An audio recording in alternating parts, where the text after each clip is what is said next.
आजकल hair transplant करवाना कोई बड़ी बात नहीं है। और जो नई जनरेशन के लोग हैं वो अपने हेयर को लेके बहुत ज़्यादा कॉन्शियस भी हो गए हैं। लेकिन कई बार काफ़ी सारे लोग बहुत अर्ली स्टेज में ही हेयर ट्रांसप्लांट करवा लेते हैं। तो आइए आज इस वीडियो में जानते हैं कि कम एज में या फिर बहुत ही ज़्यादा अर्ली स्टेज में आपको हेयर ट्रांसप्लांट क्यों नहीं करवाना चाहिए। हाय, मेरा नाम है डॉक्टर नरेंद्र निकुंभ। मैं एक बोर्ड सर्टिफाइड डर्मेटोलॉजिस्ट और हेयर ट्रांसप्लांट सर्जन हूँ। तो बिना टाइम गवाए आइए वीडियो शुरू करते हैं। तो सबसे पहला और इम्पॉर्टेंट चीज़ है कि कम एज में पीयर प्रेशर बहुत ज़्यादा होता है। और कई सारे यंगस्टर्स यानी 18, 19, 20 इयर्स के जो बॉयज़ या फिर गर्ल्स हैं वो अपने बालों को लेके बहुत ज़्यादा कॉन्शियस होते हैं। और ये बट ऑब्वियस है, हम भी हुआ करते थे। लेकिन आजकल कॉन्शियसनेस और अवेयरनेस बढ़ने की वजह से हेयर ट्रांसप्लांट के ऑप्शंस भी बहुत ज़्यादा हो गए हैं। तो ये जो एज है, यहाँ पर कई सारे लोग हेयर ट्रांसप्लांट के बारे में भी कंसल्टेशन करवाने जाते हैं। सिर्फ अपने लुक्स को मेंटेन रखने के लिए हेयर ट्रांसप्लांट सर्जरी भी करवाने के लिए तैयार हो जाते हैं। आपको कई सारे फैक्टर्स हैं जो कंसिडर करने बहुत ज़्यादा ज़रूरी है, या फिर मैं पर्सनली ये रेकमेंड क्यों नहीं करता हूँ कि कम एज में या फिर बहुत ही अर्ली स्टेजेस ऑफ बॉल्डनेस में आपको हेयर ट्रांसप्लांट क्यों नहीं करवाना चाहिए। तो सबसे पहला रीज़न है आपकी फेशियल एनाटॉमी। जब कोई भी लड़का या लड़की 18 या 20 साल की होती है, उनकी बॉडी ट्रांजिशन फेज में होती है। उनकी बॉडी फुली ग्रोन नहीं होती है। तो उनके फेस में बहुत सारे एनाटॉमिकल चेंजेस यानी स्ट्रक्चरल चेंजेस आने के बहुत ज़्यादा चांसेस हैं।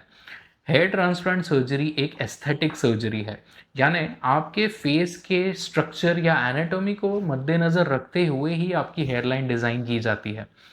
अब ये सोचिए कि अगर आपने पहले ही हेयर ट्रांसप्लांट करवा लिया कम एज में, बाद में जाके अगर आपका फेशियल स्ट्रक्चर चेंज हो गया, एनाटॉमी चेंज हो गई, फेस थोड़ा बड़ा हो गया या फिर थोड़ा स्लिमर या फिर एलोंगेटेड हो गया, तो उस केस में आपकी ये हेयर लाइन शायद थोड़ी सी अजीब लग सकती है। इसीलिए फेशियल स्ट्रक्चर को स्टेबलाइज होने के बाद ही आपको हेयर ट्रांसप्लांट सर्जरी के लिए जाना चाहिए। दूसरी इंपॉर्टेंट चीज़ है कि जब हेयर रिसीजन शुरू होता है या फिर हेयर फॉल शुरू होता है, हेयर थिनिंग भी शुरू होता है, तो अर्ली स्टेजेस में मेडिकल ट्रीटमेंट से आपके ये जो सारे कंसर्न्स हैं वो एड्रेस हो सकते हैं। हर बार अगर आपका हेयर फॉल 2 या 3 महीने से ज़्यादा चल रहा है और ज़रा सी हेयर लाइन रिसीड हो गई है, तो हेयर ट्रांसप्लांट ये सोल्यूशन नहीं है। मेडिकल ट्रीटमेंट्स में आपको application medicines, oral tablets, PRPs, GFCs, external growth factors, exosomes, ये बहुत सारे ऑप्शंस अवेलेबल हैं जो आपके हेयर थिनिंग, हेयर फॉल या फिर इवन रिसीजन को अरेस्ट कर सकते हैं और इम्प्रूव भी कर सकते हैं। तीसरा इंपॉर्टेंट पॉइंट है, यंग एज में हेयर ट्रांसप्लांट का डिसीजन ऑब्जेक्टिव ना हो के बहुत ज़्यादा सब्जेक्टिव और इमोशनल डिसीजन होता है। बस पीयर प्रेशर में आके या फिर अपने लुक्स को मेंटेन रखने के लिए कई सारे यंगस्टर्स इस सर्जरी के लिए ऑप्ट करना चाहते हैं। हेयर ट्रांसप्लांट एक बहुत बड़ा मार्केट हो चुका है। क्वालिफाइड सर्जन्स तो हैं ही, लेकिन आजकल बहुत सारे चेन क्लिनिक्स या फिर छोटे-छोटे क्लिनिक्स हैं जहाँ पे अनक्वालिफाइड डॉक्टर्स या फिर टेक्नीशियंस आपके लिए सर्जरी करते हैं। और जब ऐसा कोई वल्नरेबल सब्जेक्ट या फिर पेशेंट आता है तो वो उन्हें अनएथिकल सजेशंस भी देना शुरू कर देते हैं।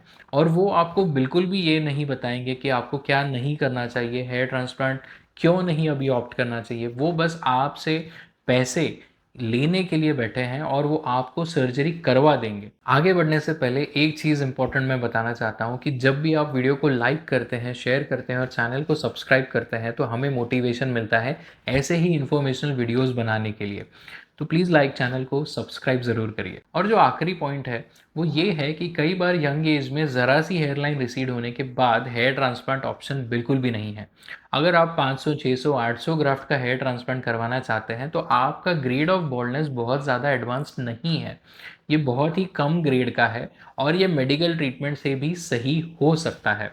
कई बार ये भी पॉसिबिलिटी है कि आपका जो हल्का-फुल्का ये जो रिसीजन है वो उसी लेवल पे काफ़ी लंबे समय तक मेंटेन हो जाए। और हर बार हेयरलाइन का ज़रा-सा भी रिसीड होने का मतलब ये नहीं है कि ये पूरी तरीके से ही बॉल्ड हो जाएगा। और एक बोनस पॉइंट मैं आपको बताना चाहता हूँ, ये कंप्लीटली बायोलॉजी से रिलेटेड है और लॉजिक पर आधारित है।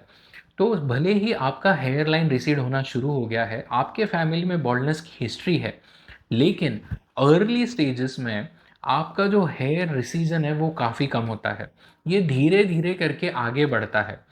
यानी अगर आप इस स्टेज में हेयर ट्रांसप्लांट करेंगे तो इसका बिल्कुल भी कोई गारंटी नहीं है कि आपका जो बचा हुआ हेयर है वो और ज़्यादा पीछे ना जाए या फिर किसी एरिया से आप और ज़्यादा हेयर ना लूज़ करें। तो फिर ये जो प्रोग्रेशन है ये काफ़ी नेचुरल प्रोग्रेशन है। इस स्टेजेस में मैं हमेशा रिकमेंड करता हूँ कि आप सही डर्मेटोलॉजिस्ट से जाके मिलें।